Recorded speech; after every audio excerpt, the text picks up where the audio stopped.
umat ini malu, maka dia akan tunduk dengan ajaran yang maha kuasa, yang maha bijak, bukan dengan ajaran demokrasi yang tercampur ajaran orang kafir juga di situ. Itu maksudnya.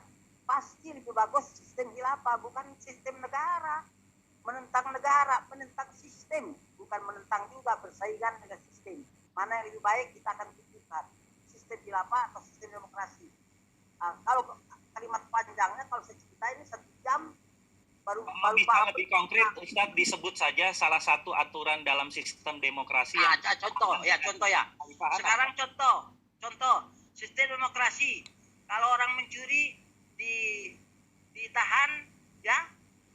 Kalau dalam Islam pencuri dipotong tangannya. Sekarang pamannya pencuri atau penjahat dikasih makan pre, dikasih istirahat, dikasih listrik nggak bayar, dikasih makan vitamin, terus tidak bayar kos-kosan. Itu hasil dari suatu kejahatan yang rugi umat. Bapak koruptor merugikan ratusan juta umat, dirugikan. Dia dikasih istirahat bertahun-tahun, makan pre, tidak bayar, kalau sakit diobatin. Kalau Islam potong tangannya.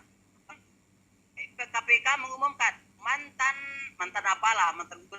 menderita telah dipotong tangannya karena mencuri. Dia ke Amerika, dia bilang, oh itu yang keluar di YouTube kemarin, dia habis mencuri, yang potong. Kembali ke Indonesia, bagaimana kabar Pak mantan?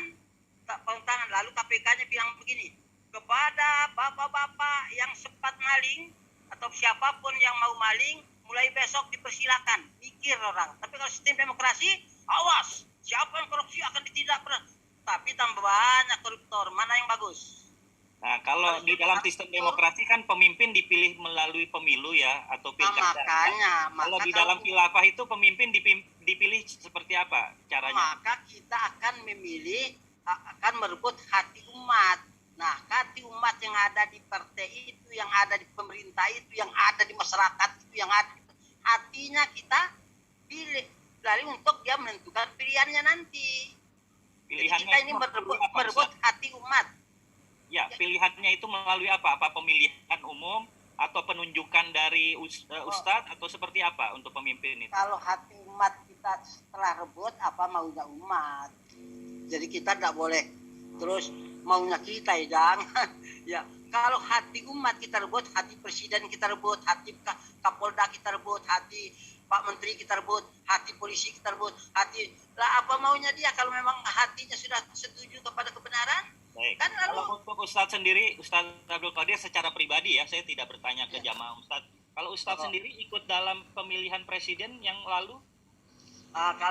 Kalau saya ditanya di sini Pak Polda, Pak Ustadz pilih yang mana?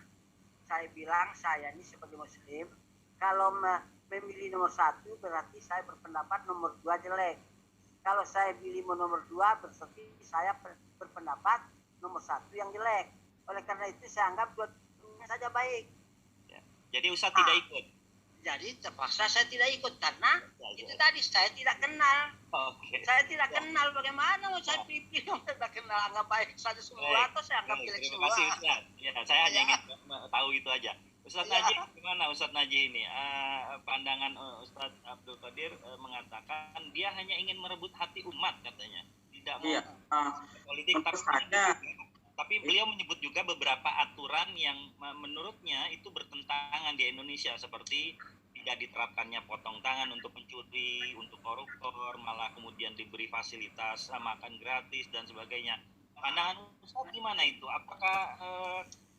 Apakah karena tidak diterapkannya hukum potong tangan kemudian negara Indonesia itu tidak mengakomodasi aspirasi keislaman di Indonesia? Iya, menurut saya begini, apa yang disampaikan Pak Baroj itu kebanyakan khayalan ya, tidak berpijak pada kenyataan. Banyak berhayalnya menurut saya daripada melihat kenyataannya. Pak Baroj gagal membaca sejarah, belum membaca sejarah bahwa di masa khilafah ini juga kekurangannya banyak. Pembunuhan terjadi terus-menerus, korupsi juga banyak di masa khilafah itu. Nah, tidak ada sistem yang sempurna di dunia ini gitu. Tetapi kan begini, ibarat kita punya rumah ini, misalnya Indonesia